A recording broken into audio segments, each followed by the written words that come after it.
त्यांनी निवडणूक आयोगाने निष्कर्ष काढत असताना देखील विधिमंडळ पक्षाचे आमदार खासदार मोजण्याची आवश्यकता नव्हती, कारण पक्ष संविधानानुसार पक्ष कुणाकडे याविषयीचा निर्णय करता आला असता। हा जो संपूर्ण युक्तिवाद कपिल सिब्बल यांनी गेले काही दिवस निवडणूक आयोगाचा निर्णय चुकीचा आहे हे सांगताना केला, तोच युक्तिवाद ते आता विधानसभा अध्यक्षांचा निर्णय चुकीचा आहे हे सांगताना सुद्धा करतायत। कपिल सिब्बल म्हणतात की जे अनडिस्प्युटेड फॅक्ट्स आहेत, म्हणजे ज्या निर्विवाद तथ्य आहेत या संपूर्ण प्रकरणातली, ज्यावर दोन्ही गटांनी आक्षेप घेतलेला नव्हता, त्या आधारावर आम्ही आता आमचा युक्तिवाद करतोय असं ते म्हणतात। त्यामध्ये कपिल सिब्बलांचं म्हणणं आहे की 21 जूनला ज्या दिवशी एकनाथ शिंदेंनी निर्णय घेतला महाविकास आघाडीचं सरकार सोडण्याचा, त्यावेळी ते पुन्हा भाजप शासित गुजरात सुरत या राज्यामध्ये गेले। आता हा मुद्दा यापूर्वी एकदा कपिल सिब्बलांनी मांडलेला आहे। साधारणपणे आज आपल्याला आठवतंय गेल्या आठवड्यामध्ये जेव्हा कपिल सिब्बल युक्तिवाद करत होते त्यावेळी त्यांनी हा मुद्दा मांडला। त्यानंतर मग कपिल सिब्बल म्हणतात की सुरतला गेल्यानंतर एकनाथ शिंदेंना पक्ष नेता म्हणून निवड करण्यात आली आमदारांकडून।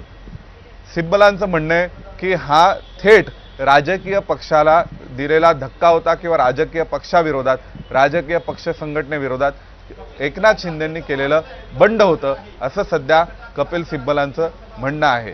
त्यानंतर मग पुन्हा एकदा आता त्यांना न्यायमूर्ती काही प्रश्न विचारतायत की ज्या मुद्द्यांच्या आधारावर त्यांना काही स्पष्टता घ्यायची, कारण न्यायमूर्तींनी यापूर्वी सुद्धा म्हटलं की आमदार अपात्रता हा विषय आता तशा अर्थाने त्याला काही कोणत्याच प्रकारचा अर्थ राहिलेला नाही, कारण विधानसभेचा कार्यकाळ संपलेला आहे आणि आता कोणते आमदार पात्र ठरणार अपात्र ठरणार, जे 2019 साली निवडून आलेले होते, ज्यांचा कार्यकाळ 2024 पर्यंतचा होता, तर हे ठरवण्यामध्ये काही व्हॅलिड पॉइंट आहे का?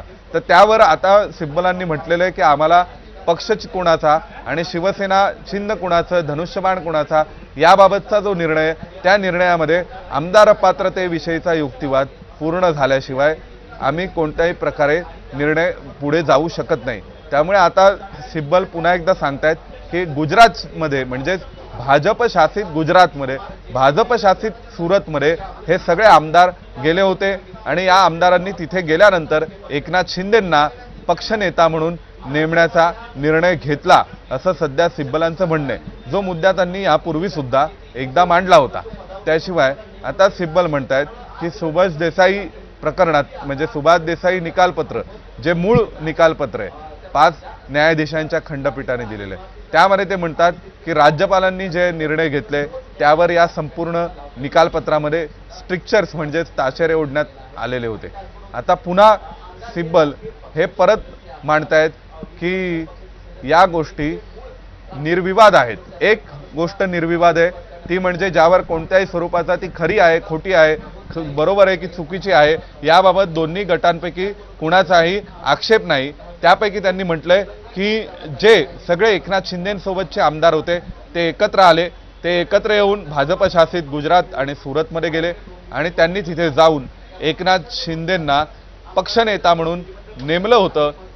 या 2 गोष्टी ज्या आहेत त्या 2 गोष्टी निर्विवाद आहेत आणि या निर्विवाद गोष्टींच्या आधारेच आम्ही असं म्हणतोय, म्हणजे कपिल सिब्बल असं म्हणतायत की त्यांनी राजकीय पक्ष सोडला होता किंवा राजकीय पक्षाच्या विरोधामध्ये, राजकीय पक्षाला विरोधाभासी अशा स्वरूपाची भूमिका घेतली असं सध्या सिब्बलांचं म्हणणं आहे।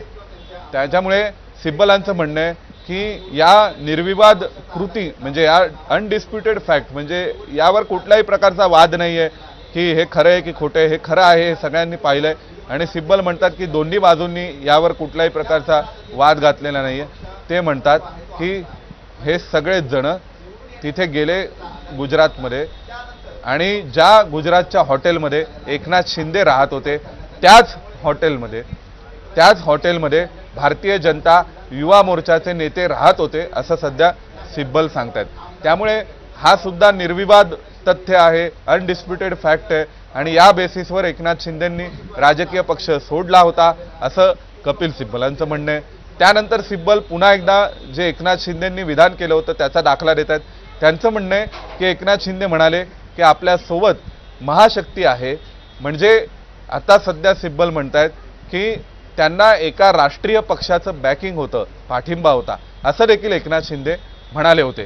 त्यामुळे या निर्विवाद तथ्यांच्या आधारे ज्या निर्विवाद घटना घडलेल्या आहेत, ज्यावर कोणत्याही स्वरूपाचे वाद किंवा कोणत्याही स्वरूपाचा आक्षेप हा दोन्ही गटांकडून आहे, त्या आधारावर हे दिसते की यांनी राजकीय पक्षाच्या विरोधात बंड केलं आणि राजकीय पक्ष सोडला होता।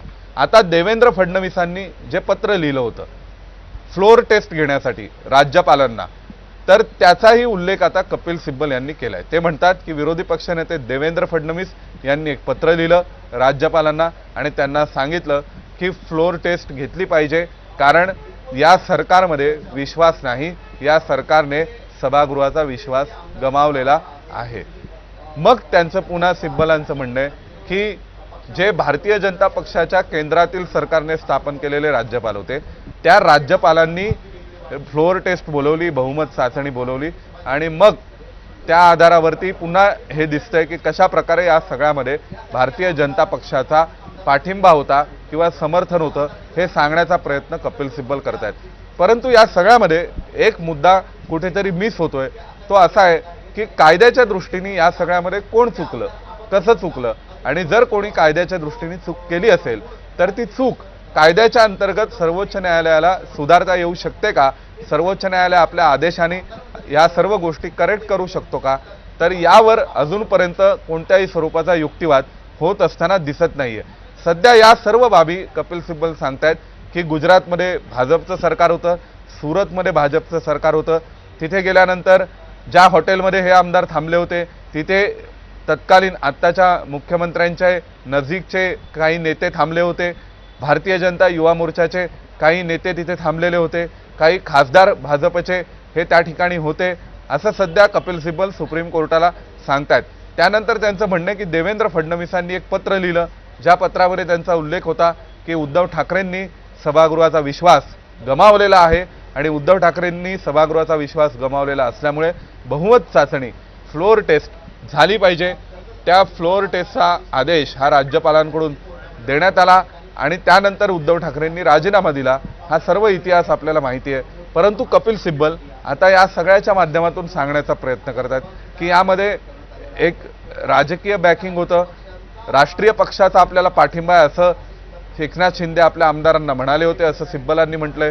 त्याशिवाय सिब्बल म्हणतात की भाजपच्या केंद्रातील सरकारने स्थापन केलेल्या राज्यपालांनीच फ्लोर टेस्ट म्हणजे बहुमत चाचणी घेण्याचे निर्देश दिले। त्यामुळे त्यावेळी ज्या ज्या घटना घडल्या त्या सर्व घटनांचा उल्लेख हा कपिल सिब्बलांकडून पुन्हा पुन्हा सर्वोच्च न्यायालयामध्ये केला जातोय आणि सर्वोच्च न्यायालय म्हणतात की कशा प्रकारे ज्या त्यावेळेसच्या राज्यपालांनी बहुमत चाचणी बोलवण्याचा निर्णय हा चुकीचा होता। त्याशिवाय मुख्यमंत्री म्हणून ज्यावेळी उद्धव ठाकरे होते तेव्हा मुख्यमंत्र्यांचं किंवा मंत्रिमंडळाचा सल्ला हा राज्यपालांनी मानायचा असतो, असं सिब्बलांचं म्हणणं आहे आणि यासाठी ते बहुजन समाज पक्षाच्या एका खटल्याचा दाखला देत आहेत, संदर्भ देत आहेत सर्वोच्च न्यायालयामध्ये। निश्चितपणे म्हणजे यातला जो कळीचा मुद्दा आतापर्यंत राहिलेला आहे, ज्या प्रकारे सोमेश आपण गेल्या काही सुनावणींच्या वेळी सुद्धा बोलत होतो, त्याच्यामध्ये 2018च्या शिवसेनेच्या घटनेचा प्रामुख्याने उल्लेख कपिल सिब्बल यांच्याकडून केला जातो आहे आणि वेगवेगळ्या ठिकाणी ज्या ज्या ठिकाणी ही पक्षघटना गृहीत धरणं शक्य असताना सुद्धा ती गृहीत धरण्यात का आली नाही असा सवाल उपस्थित त्यांनी केलेला आहे आणि ती गृहीत न धरल्यामुळे इतर गोष्टी किंवा इतर संदर्भ गृहीत धरून निर्णय देण्यात आले आणि असं करणं चुकीचं होतं असं सिब्बल यांनी म्हटलेलं आहे। आणि दुसरी गोष्ट प्रामुख्याने आता दिसते आहे ती म्हणजे 10व्या सूचीचा जो मुद्दा आहे, 10व्या अनुसूचीनुसार जे केवळ पक्षांतर बंदी कायद्याशीच संबंधित आहे अशा प्रकरणांमध्ये या 10व्या अनुसूचीचा विचार करत असताना कुणालाच अपात्र न करणं ह्या गोष्टीवर सुद्धा त्यांनी आक्षेप घेतलेला आहे आणि जर पक्षाची घटना ही जर दोन्ही गटांना मान्य होती आणि जर ती विधानसभेमध्ये त्या आधारे सुनावणी घेणं शक्य होतं तर प्रभूंचा व्हीप झुगारणाऱ्या आमदारांना अपात्र का ठरवलं नाही असा सवाल देखील त्यांनी उपस्थित केलेला आहे। त्यामुळे एकतर मूळ संदर्भ ज्या संदर्भाने ही सगळी कारवाई झाली किंवा निर्णय घेण्यात आले तो 2018च्या पक्षघटनेचा संदर्भ हा पहिला मुद्दा आणि दुसरा मुद्दा 10वी अनुसूची या अनुसूचीमध्ये ज्या कार्यकक्षेमध्ये निर्णय व्हायला हवेत त्याच्या बाहेर जाऊन निर्णय झाले असा दुसरा आक्षेप सध्या कपिल सिब्बल नोंदवताना दिसत आहेत. अजून काही महत्त्वाचे युक्तिवादातले मुद्दे देखील समोर येत आहेत. पुन्हा एकदा जाऊया सोमेशकडे.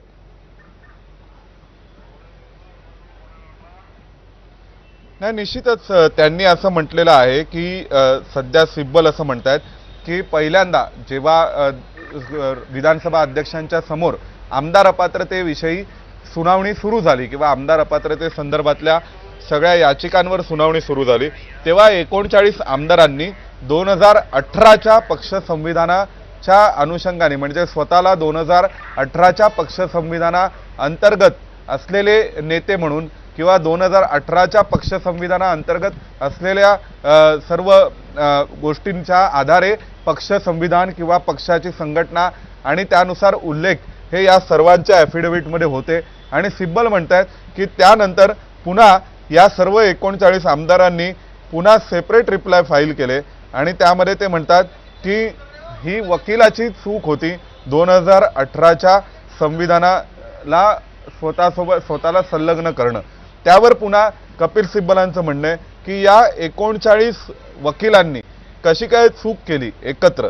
आणि त्याशिवाय त्यांनी म्हटलेलं आहे की जर एका वेळी एकदा कॉन्स्टिट्यूशनल बेंचनी निर्णय केलेला असेल, कॉन्स्टिट्यूशनल बेंच म्हणजे संविधान पीठ जे त्यावेळी स्थापन करण्यात आलेलं होतं, या संपूर्ण प्रकरणावर विधानसभा अध्यक्षांनी कशा प्रकारे निर्णय करायचा आहे हे ठरवण्यासाठी म्हणून, तर या संविधान पीठाने एकदा निर्णय केल्यानंतर त्या विरोधात त्याच्या विरोधाभासी अशा स्वरूपाचा निर्णय